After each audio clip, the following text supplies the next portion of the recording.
네. 네. 한 주간도 평안하실 줄 믿고, 지난주의 말씀 우리 한 목소리로 또, 암송하신 줄 믿고, 우리 한번, 암송을 미처 못하신 분은 주보에 나와 있으니 함께 봉독하도록 하겠습니다. 예수께서 대답하여 이르시되, 너희가 성경도 하나님의 능력도 알지 못함으로 오해하였도다. 아멘. 우리 지난주의 말씀이 마태복음 22장 29절의 말씀으로 오해에 갇혀있는 신앙에서 벗어나라 라는 제목으로 여러분들이 말씀을 들었습니다. 여러분들 한 사람 한 사람이 어떤 내용으로 또 들었는지 다시 한번 기억하는 귀한 시간이 되기를 소망하며 제가 한번 정리해 드리도록 하겠습니다. 원인 제공은 사두개인들이 죽음에 대해서 말씀을 물었는데 이들의 사고는 부활이 없다라는 사고를 갖고 있는 신앙관을 갖고 있는 왜곡된 신앙관을 갖고 있는 사람들이었다라는 것을 기억하시고, 칠형제가 있었는데 마지가 결혼하여 아이가 없이 죽고 둘째에게 또 그 형수가 들어와서 첫째 아이의 기업을 이렇게 이어갈 수 있게끔 했는데 다 아들이 없이 일곱째까지 이 여인이 치함을 받고 아이는 없이 죽었습니다. 다시 부활한다 그러면 누구의 아내가 되겠습니까? 했을 때 주님께서 이 말씀을 그들에게 대답한 것이다 라고 이야기했어요. 성경도 하나님의 능력도 알지 못하는 거로 이렇게 말씀하셨어요. 알지 못했기 때문에 오해가 생겼다라는 이야기입니다. 그러니까 저와 여러분은 어떻게 해야 돼요? 알아야겠죠. 하나님의 말씀을 왜곡하거나 등한시하거나 내 마음대로 해석하거나 혹은 왜곡된 교리를 듣고 마음이 그러니까 진리를 벗어나 버리면 내 영혼은 망하고 만다라는 거예요. 여기에서 주님께서 이 하나님의 능력도 성경도 알지 못하는 가장 기본적인 것들을 주님께서 세 가지를 여러분들에게 저와 여러분에게 간추려서 말씀을 하셨어요. 첫 번째가 뭐였죠? 천국에 대한 진리였어요. 천국은 어떤 곳인지를 분명히 알아라 라는 겁니다. 장가도 가지 아니하고 시집도 가지 않는 곳이다 라고 분명히 얘기했고, 천사들과 같은 모양을 가지고 있으되 예수님이 어떤 모습으로 부활하셨어요? 그 부활하신 모습으로 우리가 천국에서 지내게 될 것이다 라고 분명히 이야기하셨어요. 영은 몸이 없으되 나는 있도다 하고 자신의 몸을 만져보라고 도마에게 이야기한 부분을 보면은 영체를 가지게 된다라는 것을 우리가 기억해야 합니다. 그런 것들, 이 영의 세계에 대하여 분별할 수 있어야 한다라는 것을 미리 말씀을 하셨어요. 또 두 번째는 뭐냐면 죽은 자의 하나님이 아니라 산 자의 하나님이시다라고 분명하게 말씀하셨고, 그 산 자의 하나님의 대표로 누구를 얘기했죠? 아브라함과 이삭과 야곱의 하나님. 이 의미가 뭐라 그랬어요? 믿음으로, 그죠? 언약의 계승자로 이렇게 함께하는 그 하나님을 기억하라 라고 주님께서 간추려서 이야기를 했습니다. 두 번째 알아야 될 게 뭐였어요? 큰 계명 두 개를 이야기했습니다. 하나님을 사랑하라. 어떻게 사랑하라고요? 마음을 다해, 뜻을 다해, 목숨을 다해, 힘을 다하여 사랑하라. 이 말씀을 하셨어요. 두 번째 계명은 뭐였죠? 내 이웃을 네 자신과 같이 사랑하라고 이야기했어요. 내 자신을 얼마나 사랑하는지 이 두 가지의 계명, 큰 계명을 이루는 가장 큰 물줄기는 나를 어떻게 사랑하느냐입니다.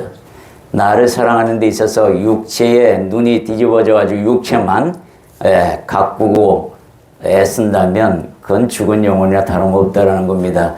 여기서 말하는 네 자신과 같이라는 얘기는 네 영혼을 사랑하라는 이야기입니다. 내 영혼을 사랑하게 되면 누구에게 막 관심을 두고 어디에 포인트를 두겠어요? 하나님의 말씀이 생명이 있고 그 말씀, 예수님의 가르침이 생명이 있으니 당연히 그리로 방향을 받고 그분의 가르침에 대하여 마음에 두고 그래야 내 영이 살기 때문에 영생할 수 있기 때문에 길이 거기 있기에 그래서 내 자신에 대하여 내가 내 영을 살리기 위하여 무엇을 하고 있는가 기억하고 바른 진리를 향해 달려가라 라고 얘기했어요. 이 주변에는 이단들이 너무 많아서 신천지라든가 여호와 증인 하나님의 나라 거기에 예수 없어요. 예수 없는 곳에는 진리도 없고 영생도 없다고 분명히 말씀하셨는데 거기에 갇혀 있으면 하나님 못 봅니다. 교주만 보일 뿐이지 하나님을 볼 수 없는 곳이에요. 주님께서 분명히 저에게 말씀하시기를 그곳에 나 없다라고 이야기했습니다. 영생이 없다는 이야기를 하고 계시는 거예요. 그래서 내 영을 살리기 위해서 내 영에 하나님의 진리의 담비를 그렇게 줄 수 있는 그곳을 찾아서 참된 예배자의 모습을 회복하라고 주님은 당부하고 있었다. 세 번째는 뭐죠? 그리스도의 정체성에 대하여 분명히 인식하라는 거였습니다. 여러분, 예수 그리스도가 누구세요? 다윗의 자손으로 왔나요? 아니면 마리아, 성모 마리아라고 하는 캐톨릭에서 이야기하는 마리아의 아들로 왔나요? 분명히 말씀하셨잖아요. 그죠? 내가 다윗의 자손이 어떻게 될 수 있겠느냐? 마리아의 자손이 어떻게 되겠느냐? 요셉의 자손이 될 수 있겠느냐? 내가 그들의 주로 왔건만 너희들이 어찌하여 그렇게 오해하느냐라고 분명히 이야기하시고 공생의 3년 동안에 단 한 번도 마리아를 어머니라고 부르지 않았던 그 이유를 알아라 라고 이야기했어요. 그래서 마리아와 어머니 되는 마리아와 형제들이 밖에 와서 주님께서 미쳤다고 하니까 소문 듣고 와가지고 진짜 그런가 하고 왔던 그들의 믿음도 바닥이었던 것을 보여주잖아요. 진리를 모르는 그들에게는 그런 모습들. 그랬을 때 주님이 뭐라고 얘기합니까? 그들이 내 형제여 내 어머니가 아니라 하나님의 말씀을 정종하고 실천하는 이들이 내 형제여 내 어머니라고 분명하게 말씀하고 있는 겁니다. 이런 진리를 바르게 알았을 때에 이단에 빠지지 않게 되고 헛된 교리에 내 마음 내 영혼을 뺏기지 않게 되고 나를 지키고 되게 또 나를 사랑하는 자가 되고 내 영혼을 사랑하는 그런 사람이 된다라고 지난번에 말씀을 분명히 들었습니다. 이제 거기에서 나를 비춰봤을 때에 내가 문제가 있다 그러면 빨리 나오셔야 해요. 이번에 묵상하면서 그런 말씀을 들었어요. 형제를 실족게 하는 자는 연자 맷돌을 목에다 매서 바다에 던져지는 것보다 나으리라. 이게 무슨 말이냐면 그보다 더 못한다는 거예요. 엄청난 형벌을 기다리고 있다는 거예요. 그러니까 이단에 빠져서 다른 사람을 그곳으로 이끄는 그 사람들은 연자 맷돌을 목에다 베가지고 바다에 던져지면 올라올 수 있어요, 없어요? 가라앉아서 영원히 못 올라옵니다. 그런 고통보다도 더한 고통에 빠뜨리겠다고 하나님께서 약속하셨어요. 이것은 해소도 안 되고 지가 어디에 있는지도 몰라서 헤매고 있는 그런 영혼이 돼서는 안 된다라고 오늘 우리에게 분명히 말씀하고 계십니다. 오늘의 말씀을 또 주제를 잠깐 살펴보면 요한일서 1장 1절의 말씀으로 오감으로 성장시키는 믿음. 오감이 뭐죠? 촉각, 청각, 시각, 후각, 미각 이 5개의 감각 기관을 두고 이야기합니다. 그 하나님을 이 5개의 감각으로 전인격적으로 만나라라는 겁니다. 그래야 믿음이 흔들리지 않고 깊이 뿌리 내릴 수 있고 어떤 고난에서도 어떤 형편에서도 이겨낼 수 있는 그것이 생긴다라고 이야기하고 있는 거예요.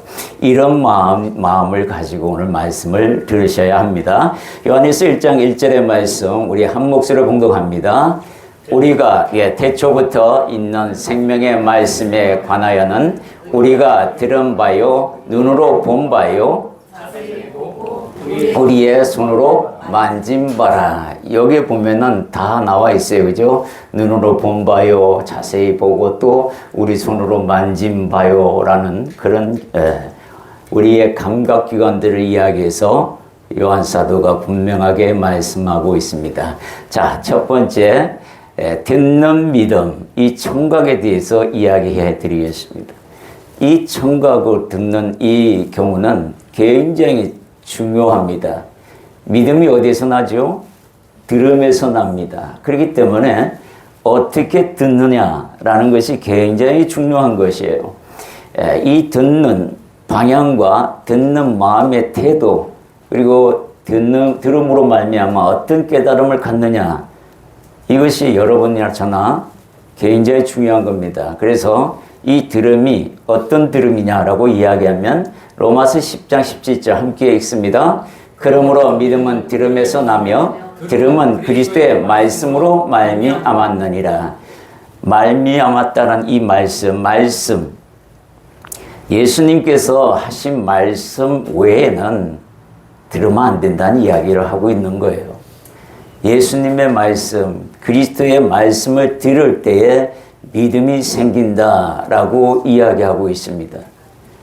이 말씀이 어떤 말씀인지 여러분들이 핵심을 알아야 되는 거예요. 성경을 버리면 믿음도 버리게 되고 거기에는 잡초가 무성하게 자라서요, 내가 나를 모르게 되는 겁니다. 그런 인생을 살아가게 되어버려요. 그래서 그리스도의 말씀을 항상 가까이 하고 들어야 된다라는 게 기본입니다. 이것을 여러분들이 마음에 두셔야 해요. 첫 번째, 귀로 듣는 청각. 여기에는 듣는 방법이 두 가지가 있는데요. 귀로 듣는 방법과 마음으로 듣는 방법이 있습니다. 여기 보면 귀로 듣는 방법에 사무엘하 7장 22절에 보면 그런즉 주 여호와여 이름으로 주는 위대하시니 이는 우리 귀로 들은 대로 주와 같은 이가 없고 주 외에는 신이 없음이니이다. 이 말씀, 역사와 전통을 우리가 듣습니다. 그 시대에 가서 살지 못하기 때문에 그분의 히스토리, 역사를 듣는 거예요. 하나님의 이야기를 듣습니다.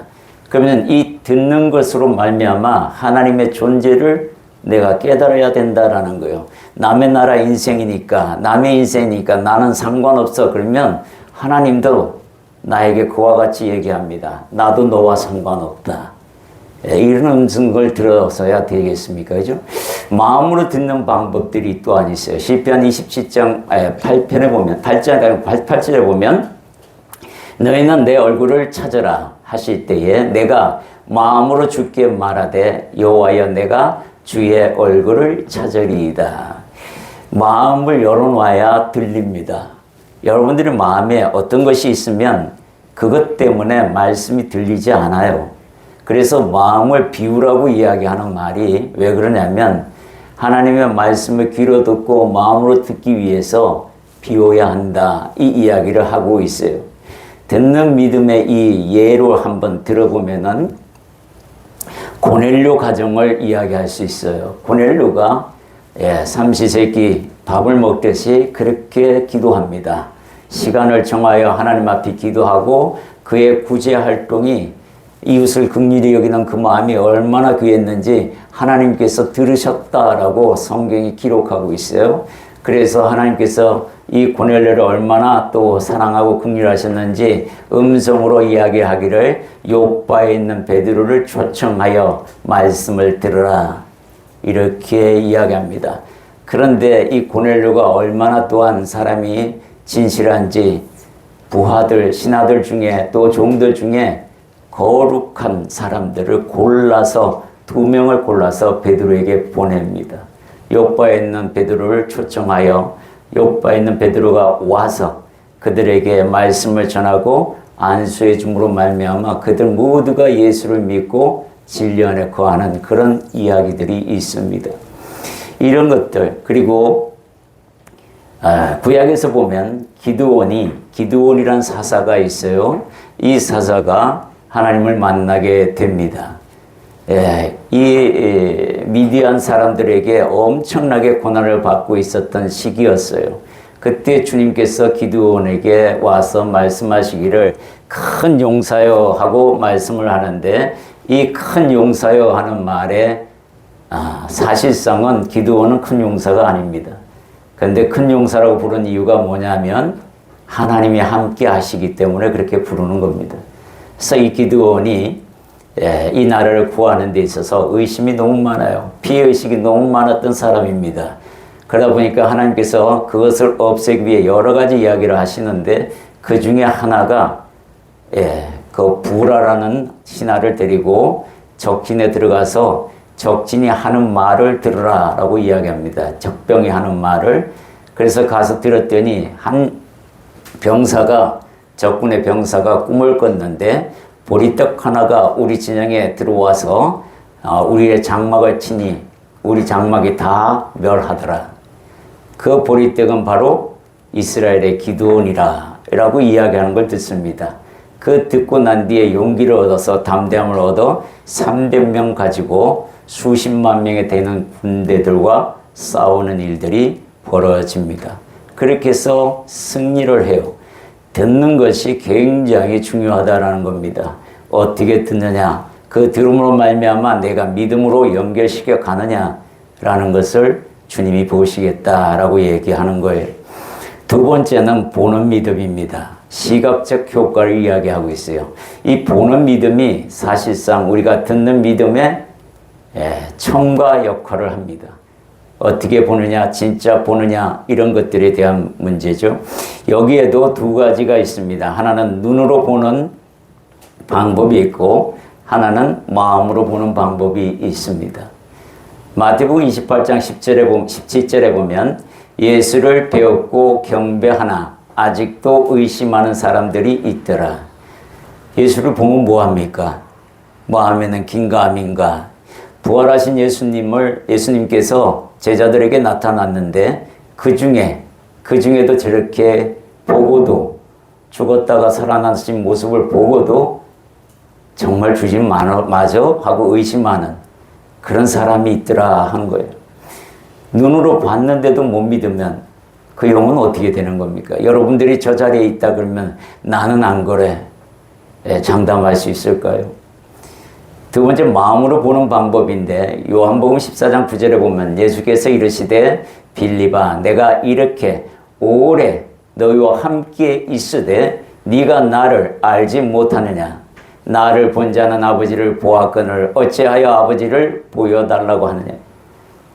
하나님께서 독생자 예수 그리스도를 통해서 이 땅에 보내주셨는데 삼위일체이신 하나님, 예수님을 보면 하나님을 보았구나. 그분이 하는 일을 보면 하나님이 하시는 일이구나.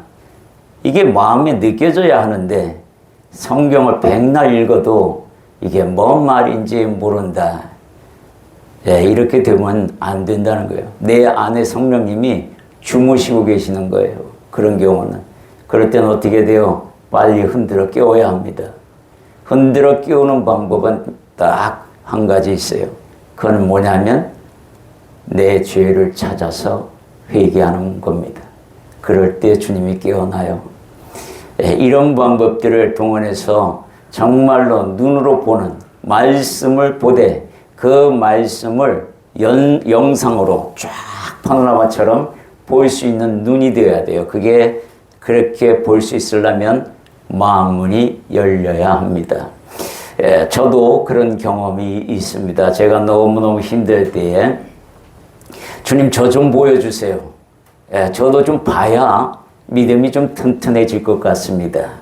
그때는 그렇게 기도가 됐어요. 자동으로.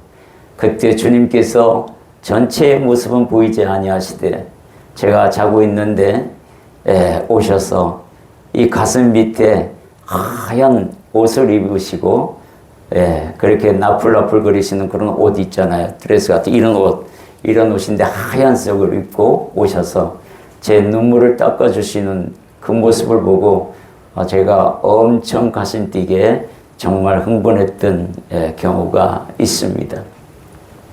이 보는 믿음들은 제자들에게 어떻게 보였냐면 수많은 병자들을 직접 고치는 것을 보게 하셨어요.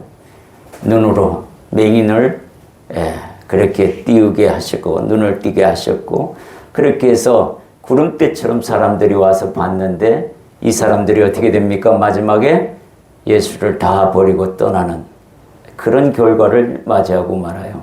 이것은 세상 것과 바꾸어 버린 사람들의 모습입니다. 보기만 하면 안 돼요. 그 안에 말씀이 들어가야만 뿌리를 내릴 수 있다라는 것을 우리에게 말씀합니다. 다음은 촉각이에요. 만지는 믿음이에요. 만질 수 있는 사람이 되어야 합니다. 말씀 안에서 만질 수가 있고, 여러분들이 또한 마음으로도 만지는 방법들이 많습니다. 이런 것들을 총동원해서 예수님을 알려고 노력해야 된다라는 개념이에요. 여기도 두 가지 방법이 있는데, 첫 번째는 직접 손으로 만지는 촉각입니다. 도마가 이를 요청했어요. 나는 만져봐야 내가 믿겠다라고 다른 제자들에게 아주 큰 소리로 이야기했습니다. 요한복음 20장 25절은 우리 한 목소리로 봉독해 보도록 하겠습니다. 다른 제자들이 그에게 이르되 우리가 주를 보았노라 하니, 도마가 이르되 내가 그의 손에 못자국을 보며 내 손가락을 그 못자국에 넣으며 내 손을 그 옆구리에 넣어보지 않고는 믿지 아니하겠노라 하니라. 어때요? 도마의 결사적인 반응이 여기에 그대로 내재되어 있잖아요. 여러분이라면 난 도마 같지는 않아. 난 보면 바로 믿을 수 있어. 아니, 그렇지 않아요. 여러분들 속에는 이 도마와 같은 마음이 없지 않아 있어요. 지금 이 설교를 들으면서도 이게 가능한 얘기야? 뭐 이런 속으로, 그래, 아무도 모르죠. 그건 주님만 아실 테니까. 저렇게 직접 만져봐야 되겠다라고 아예 대놓고 이야기하십니다. 누가복음 24장 39절에 보면 이런 말씀이 있어요. 내 손과 발을 보고 나인 줄 알라. 또 나를 만져보라. 영은 살과 뼈가 없으되 너희 보는 바와 같이 나는 있느니라. 우리가 부활하여 이렇게 새 몸을 가질 때에 영이 몸을 입는데 예수님처럼 이런 몸을 입는다라는 거예요. 영은 살과 뼈가 없으되 썩지 않는 살과 썩지 않는 뼈가 존재하는 하나님의 특별한 능력의 영체로 옷 입는다. 거룩한 모습으로. 이걸 우리가 기억해야 돼요. 이런 모습으로 우리가 다시 태어나는 겁니다. 요한복음 20장 29절에 보면 예수께서 이르시되 너는 나를 본 거로 믿느냐? 보지 못하고 믿는 자들은 복되도다 하시니라. 보지 않고 믿는 믿음. 하나님께서는 그것을 이야기하고 있는 겁니다. 도마에게 이야기했듯이. 어떻게 형태든 간에 우리는 볼 수 있습니다. 여러분들이 볼 수 없다. 혹은 이렇게 뭐라 그러죠? 예수님 본 적 없는데요. 이럴 거 보니까 제 경험에 의하면 보면 사모하는 마음이 덜해서 그럽니다. 사모하는 마음이요. 이렇게 충만하면 예수님이 보이더라고요. 저 같은 경우도 보니까 보여요. 마음으로 충분히 보입니다. 마음의 느낌으로 만져지기도 합니다. 여러분, 우윳빛 같은 피부 하면 느낌이 와요, 안 와요? 오잖아요. 그거 만져봐서 알아요? 아니요. 마음으로 느껴봐서 이게 어떤 거구나 하는 걸 압니다. 예수님을 그렇게 만질 수 있어야 한다. 이 이야기를 우리에게 말씀하고 있어요. 이 만지는 믿음 촉각의 대표적인 예가 누구냐면 나병 환자들을 주님께서 다 만져서, 대부분 만져서 고치십니다. 나병은 전염병이에요. 근데 주님이 만지셔요. 전염되지 않는다라는 믿음이 있어서인지 모르시지만, 성자의 하나님이라서 그런지 모르지만 분명한 것은 그렇게 만지십니다. 만지시는 이유가 있어요. 그것은 뭐냐면 하나님의 체온을 느끼라는 겁니다. 하나님의 사랑을 느끼라는 거예요. 사람들 중에서 버림당하고 사람들은 외면하고 쳐다보지도 않고 가까이 하지도 않는 그 인생을 하나님께서는 버리지 아니하시고 멀리하지 아니하시고 너를 긍휼히 여기시고 너를 사랑하사 내게 지금 손을 대노라.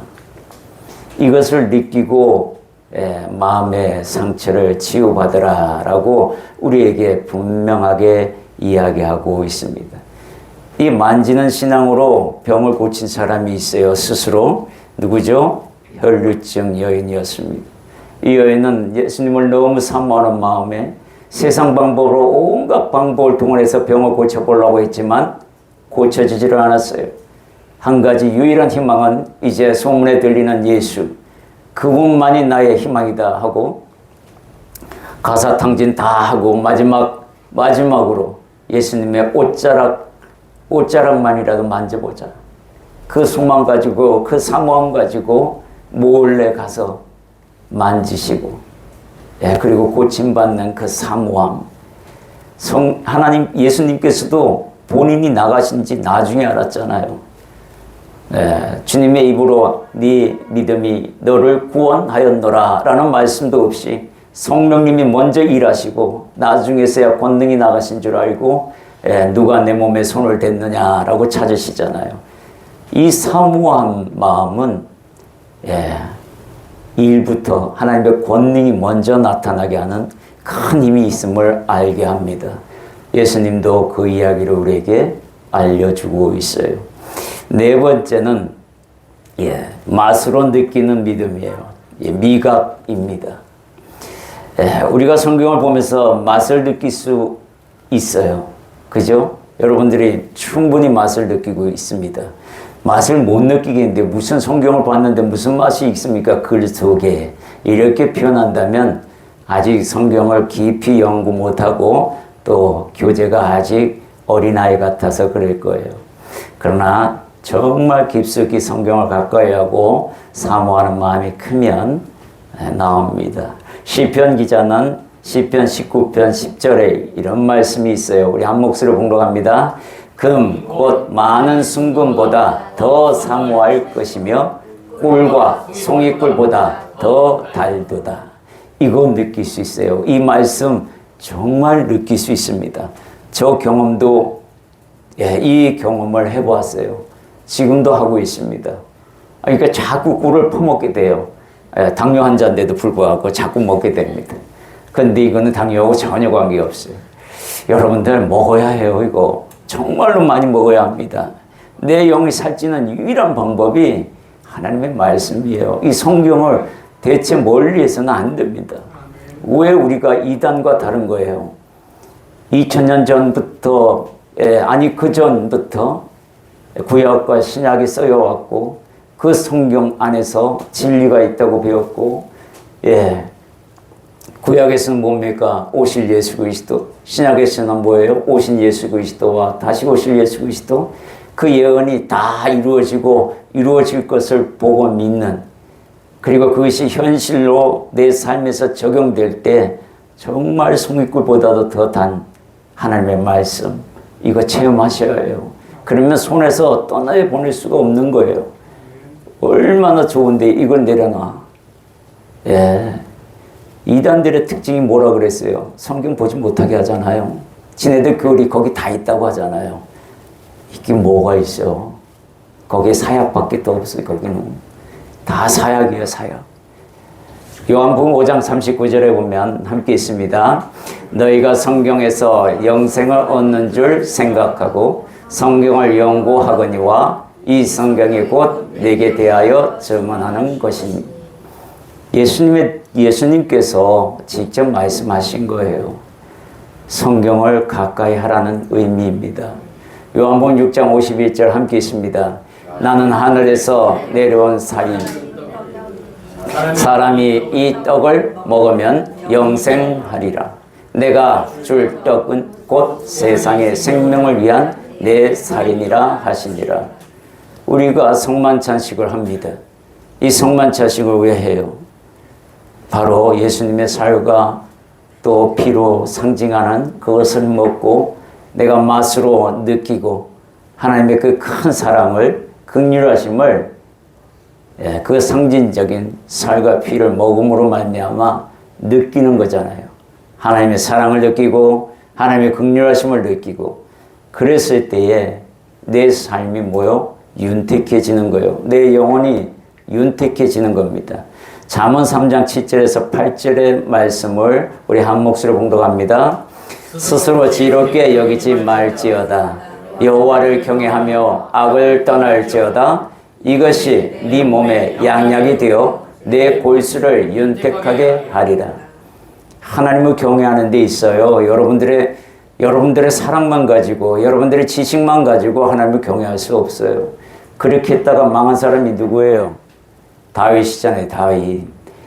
다윗이 언약궤를 옮기는데 하나님의 율법대로 옮기지 아니하고 블레셋 사람들이 만든 그 방법대로 옮기다가 누가 죽어요? 우사가 죽습니다. 그래서 그 뒤로 하나님의 방법대로 다시 바꾸어서 레위인들이 언약궤를 지고 왔을 때에 아무 탈 없이 다윗성까지 올 수 있었던 거, 이거 하나님의 방법대로 사랑하라는 겁니다. 하나님 방법대로 경외하라는 거예요. 그랬을 때 양약이 되는 겁니다. 잊어버리지 마라 라고 말씀하고 있는 거예요. 하나님께서 우리에게 분명하게 이야기합니다. 로마서 13장 13절에 보면 낮에와 같이 단정히 행하고 방탕하거나 술 취하지 말며 음란하거나 호색하지 말라고, 다투지 말라고 기록되어 있어요. 로마서 13장 13절은요, 성 어거스틴이 이 말씀을 보고 뒤집어져서 하나님을 온전히 믿고 예수를 온전히 영접하고 이단에서 벗어나와서 새로운 인생을 걸어가는 놀라운 성자로 바뀌게 됩니다. 이게 뭐예요? 오감으로 느끼는, 오감으로 하나님을 만났기 때문에 이렇게 성자가 붙을 만큼 어거스틴이 그렇게 바뀌는 모습을 우리가 역사적으로 보고 듣고 배워서 압니다. 다섯 번째 보면은 냄새로 나타나는 믿음이에요. 후각입니다. 냄새로 나타나는 믿음에 대해서 우리 고린도 후서 2장 14절에서 16절의 말씀 한 목소리를 봉독해 봅니다. 항상 우리를 그리스도 안에서 이기게 하시고 우리로 말미암아 각처에서 그리스도를 아는 냄새를 나타내시는 하나님께 감사하노라. 우리는 구원받은 자들에게나 망하는 자들에게나 하나님 앞에서 그리스도의 향기니 이 사람에게는 사망으로부터 사망에 이르는 냄새요 저 사람에게는 생명으로부터 생명에 이르는 냄새라. 누가 이 일을 감당하리요? 냄새가 나요, 여러분들. 그런데 후각은 참 이상한 게요, 오래 맡으면 감각을 잃어버려요. 이게 후각이 참 문제인데, 여러분들 그리스도의 향기를 드러내는 사람이 되어야 합니다. 이 향기를 드러내지 않는다 그러면 난 변화된 삶을 살고 있지 않다라는 얘기예요.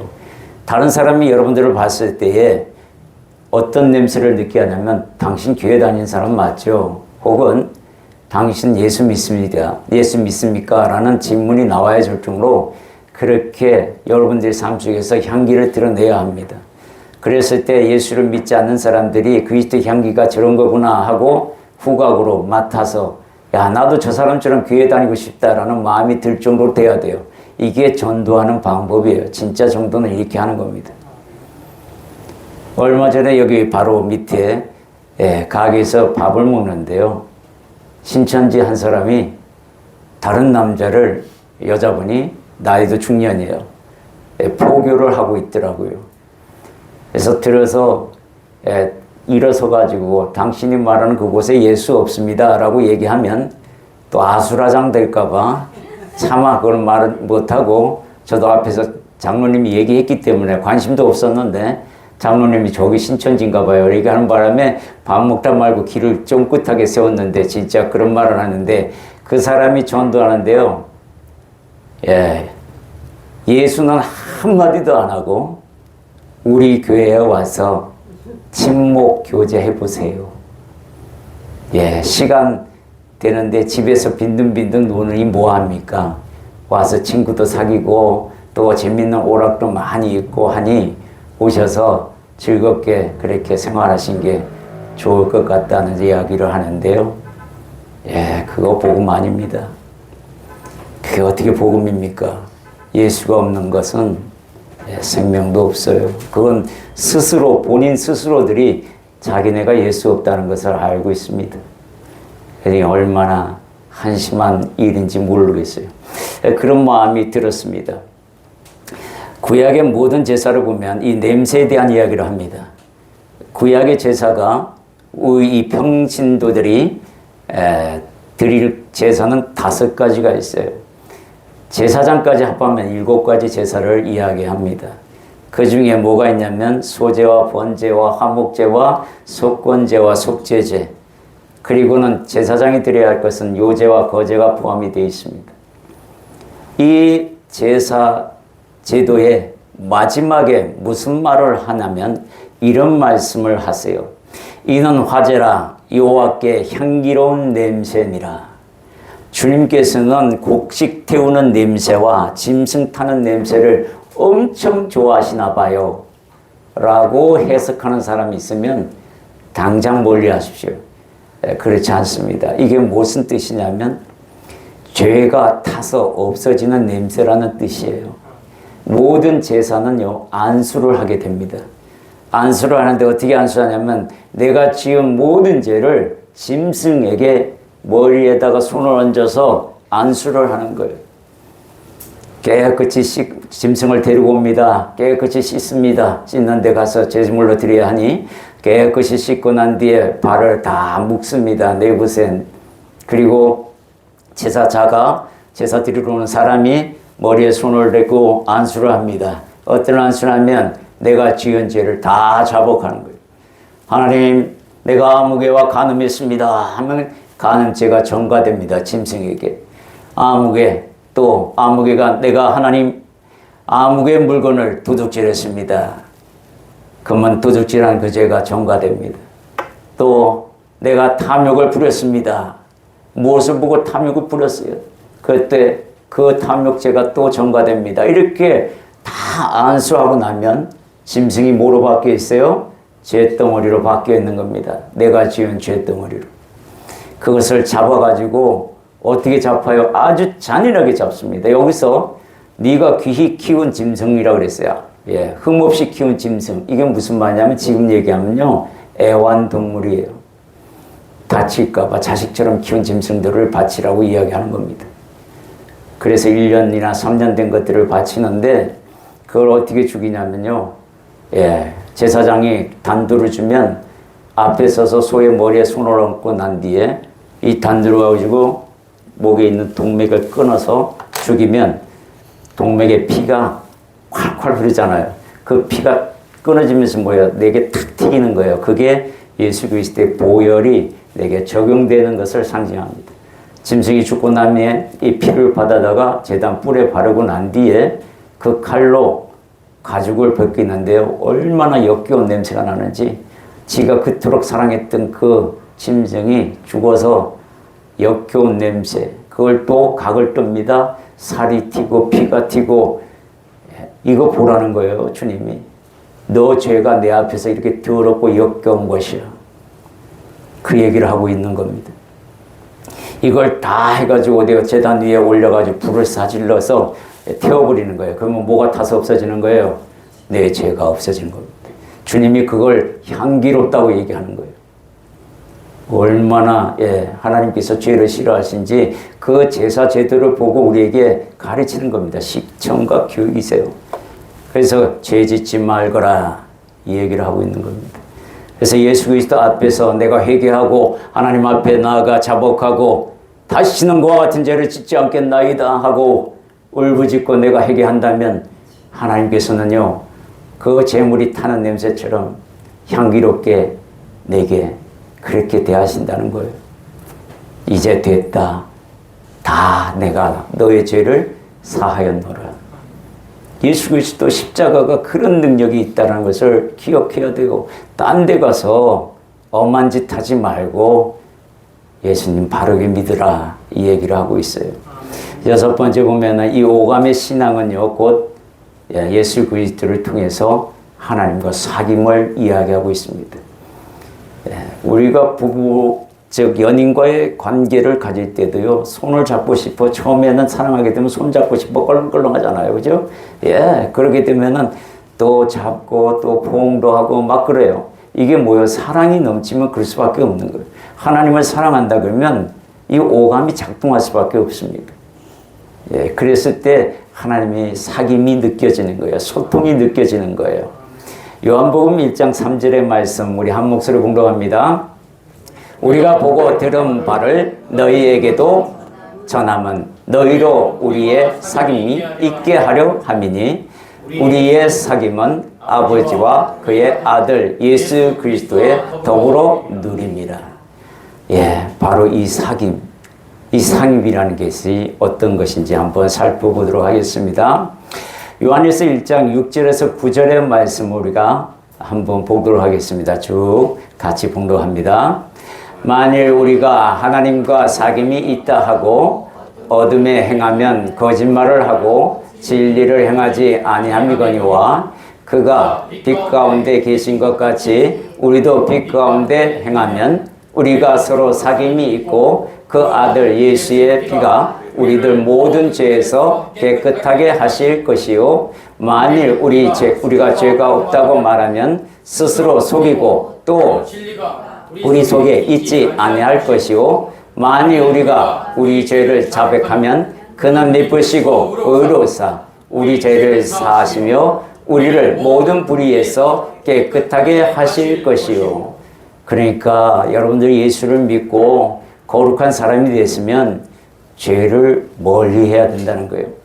죄 때문에 담이 생기는 겁니다. 주님께서 이 땅에 오셔서 이 십자가로 지식으로 우리의 막힌 담을 다 하셨는데 내가 죄를 지면 어떻게 해요? 거기다가 담벼락에 벽돌 하나씩 올려서 다시 담을 쌓는 그런 꼴이 된다는 거예요. 그러면 사귐이 돼요, 안 돼요? 안 되는 겁니다. 여러분들이 기억하셔야 돼요. 나 하나님 사랑해요. 나 예수님 사랑해요. 그러면 주님이 오늘 이 오감에 대해서 말씀 속에서 이렇게 한번 만나보자. 듣고 만지고 냄새는 맡고 향기 맡고 그리고 맛도 보고 송이꿀과 같은 그런 맛도 보고 느끼기도 하고 피부로 이게 정말 인격적으로 만나는 하나님의 방법입니다. 다 있어요. 여러분들이 안 찾아서 그렇지. 믿음을 성장시키는 유일한 방법 중에 하나가 이 오감으로 성경을 보는 거예요. 하나님의 말씀을 보는 겁니다. 그랬을 때 예배도 마찬가지예요, 여러분. 예배로 들어왔을 때 하나님이 내게 어떤 말씀을 주시고자 오늘 이 시간에 나를 불렀는가. 그 많은 교회에서 이곳에서 불러 듣게 하신 것은 내가 이것이 부족한가 보다. 오늘 다시 한번 내가 느끼오니 하나님 감사드립니다. 나의 부족함을 나의 영을 사랑하시사 나의 부족함을 알게 하시고 오감으로 만나자. 그렇게 이야기하시는 음성을 들으면 여러분들은 성공하는 겁니다. 그랬을 때에 하나님의 크시고 놀라운 은혜를 다시 한번 느끼게 될 겁니다. 정리해 드리도록 하겠습니다. 오감으로 성장시키는 그 믿음. 첫째는 듣는 믿음으로 우리가 말씀을 들었어요. 이것은 굉장히 중요한 것이 들음은 바로 그리스도의 말씀이기 때문에 이 말씀 어떻게 듣느냐라는 것에 대해서 우리가 알아야 한다는 것. 두 번째는 보는 믿음이었어요. 마태복음에서 나왔듯이 예수를 배웠고 경배하나 아직도 의심하는 그런 부류에 속하지 말고 보면 보는 대로 다 믿으라는 거예요. 성경을 보고 듣고 믿으라 이런 거지 의심해라 이거 아니잖아요. 그죠? 이런 것들을 기억하시고 또 만지는 믿음, 촉각을 동원해서 만지는 믿음, 내 손과 발을 보고 나인 줄 알라. 또 나를 만져보라 라고 이야기하고 계셔요. 여러분들이 성만찬을 그냥 하는 게 아니라 정말로 하나님께서 성령으로 여기 임재해 계시고 예수님의 살과 피를 먹게 하심으로 내가 예수님과 하나 된 존재로서 다시 한번 거듭남을 기억하고 그렇게 살아가는 그런 나의 모습을 주님께서 보고 싶어 한다는 것을 기억하시기 바랍니다. 네 번째는 맛으로 느끼는 믿음, 미각을 이야기했어요. 시편 기자가 뭐라고 얘기했어요? 송이꿀보다 더 단 그 말씀은 너희가 느끼라는 겁니다. 이렇게 느낄 줄 아는 저와 여러분이 되기를 소망하고요. 다섯 번째는 냄새로 나타나는 믿음이에요. 냄새로 나타나는 믿음. 그리스도의 향기가 드러나는 삶이 되어야 합니다. 말씀을 모르고는 이거 안 일어납니다. 친한 척 하는 거 그거 좋은 거 아니에요. 진짜 예수님의 사랑은 표현하게 되어 있어요. 드러날 수밖에 없는 거예요. 사망의 냄새로, 그리스도의 냄새로 둔갑시켜가지고 다른 사람 실족시키지 말고 생명의 냄새, 확실하게 그리스도의 향기 드러나는 삶 될 수 있어야 합니다. 이 오감의 신앙은 곧 예수 그리스도를 통해서 하나님과의 사귐의 통로다라는 것을 기억하시기 바라고, 오늘 이 말씀을 듣고 여러분들이 결단하기를 소망합니다. 하나님, 저도 오늘 이 설교의 말씀처럼, 주님께서 주신 말씀처럼 오감을 동원하여 하나님을 만나고 싶습니다. 내가 그동안 주님을 사모하는 그 마음이 덜했다면 오늘 내가 하나님 말씀을 듣고 주님께서 나를 그렇게 사모하고 계신 줄 내가 깨달았나이다. 나 또한 주님을 그렇게 사모하기를 원하오며 그렇게 만나기를 원합니다. 만나 주옵소서. 우리 잠시 통성으로 기도하겠습니다. 사랑의 주님 감사드립니다. 할렐루야. 주님의 은혜와 사랑이 우리 안에 거하고 우리와 함께 하신 줄 믿습니다. 오늘 오감을 통하여 하나님께서 말씀하셨습니다. 나 너와 함께 청각으로, 미각으로, 후각으로, 그리고 촉각으로, 또 청각으로 내가 너를 듣고 보고 만지기를 원하노라. 나는 너를 그렇게 만나고 있다. 너 또한 나를 그렇게 만나기를 원하노라 하시는 주님의 음성을 듣게 하시니 감사드립니다. 이제 아버지 하나님, 내가 말씀을 듣거나 보거나 할 때에 이 오감을 통하여 역사하시는 하나님을 만나게 하여 주옵소서. 나의 부족함을 도와주옵소서. 나의 믿음 약함을 도와주옵소서. 그리하여 살아계신 하나님과 사귀는 인생 되기를 원합니다. 결단하고 돌아가는 주님의 백성들을 기억하여 주옵소서. 예수님 이름으로 기도드립니다. 할렐루야. 주님 감사드립니다. 오늘도 주님의 은혜와 사랑으로 품으시사 오감으로 만나고 싶어 하시는 주님을 오늘 배움나이다. 그래요 하나님, 듣는 믿음 되게 하시고, 보는 믿음 되게 하시고, 만지는 믿음 되게 하시고, 맛으로 느끼는 믿음이 되게 하시며, 냄새로 만난 믿음이 되게 하시사 내 인생에 그리스도의 향기로 가득 차도록 도와주옵소서. 내가 이제 그렇게 노력하겠습니다. 결단하고 나가는 주님의 백성들을 기억하여 주옵소서. 예수님 이름으로 기도드립니다. 아멘. 우리 620